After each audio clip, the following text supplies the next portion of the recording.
तो जैसे ही एनआईएस अप्रैल 2024 के पेपर आने वाले हैं तो उसमें बहुत से स्टूडेंट चाहे 10th क्लास के हों चाहे 12th क्लास के हों हमसे अभी क्वेरी करने लग गए हैं कि क्या एनआईएस बिना पढ़े भी पास किया जा सकता है, या एनआईएस में बिना पढ़े भी बच्चे पास होते हैं, या एनआईएस में ऐसा क्या लिखा जाता है कि जिससे कि बच्चे पास हो जाते हैं। तो इस तरह के बहुत से क्वेश्चन और क्वेरी हमारे पास व्हाट्सएप के थ्रू आ रहे हैं, हमारे पास कॉल्स के थ्रू आ रहे हैं, क्योंकि हमारे पास हम उन्हीं क्वेश्चन का जवाब देने की आपको मैक्सिमम कोशिश करते हैं कि जो क्वेश्चन हमारे पास आप जैसे स्टूडेंट पूछते हैं जिनको कि एनआईएस बोर्ड से काफ़ी ज़्यादा दिक्कतों का सामना करना पड़ता है। तो उनका जो मेन इंपॉर्टेंट क्वेश्चन अब यही है कि क्या हम बिना पढ़े भी एनआईएस बोर्ड को पास कर सकते हैं, कि इसमें हमें करना क्या होगा।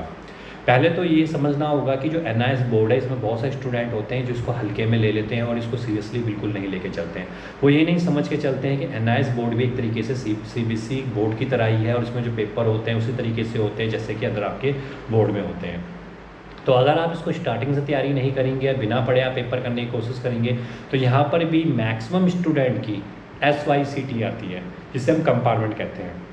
कई बार 2-2, 3-3 साल तक उनका पेपर नहीं टूटता है और कई बार तो 4-4 साल भी लग जाते हैं, क्योंकि हमारे पास ऐसी बहुत सी क्वेरीज आती है जब स्टूडेंट्स हमसे यही कहते हैं कि मुझे 3 साल हो गया अभी तक मेरा एक पेपर भी क्लियर नहीं हो पा रहा है। तो इसीलिए अभी तक अगर आपने नहीं पढ़ा है तो अभी भी लगभग 1 मंथ के आसपास का वक्त आपके पास पड़ा हुआ है, तो आप अभी भी पढ़ सकते हैं, क्योंकि हो सकता है कि वो पेपर आपका 22 अप्रैल को हो या 23 अप्रैल को। हाँ, जिन स्टूडेंट के पेपर अभी 6 अप्रैल को होने वाले हैं उनके लिए बहुत दिक्कतों का सामना करना पड़ सकता है। अब उनके पास सिर्फ 2 ही चीज़ें रह चुकी है, या तो कहीं से सैम्पल पेपर अरेंज कर ले या कहीं से प्रीवियस ईयर पेपर अरेंज कर ले। जितना हो सके उन पेपर को सॉल्व आउट करके लिखने की कोशिश करिए, तभी आप इस बार एनआईएस के बोर्ड के पेपर को पास कर सकते हैं। क्योंकि पास तो आप हो जाएंगे, लेकिन पास होने के लिए भी आपको कुछ ना कुछ तो याद होना चाहिए, कुछ ना कुछ आपको लिखना पड़ेगा। अगर आप ये लिखते हैं तो आप ज़रूर एनआईएस बोर्ड को पास कर लेंगे।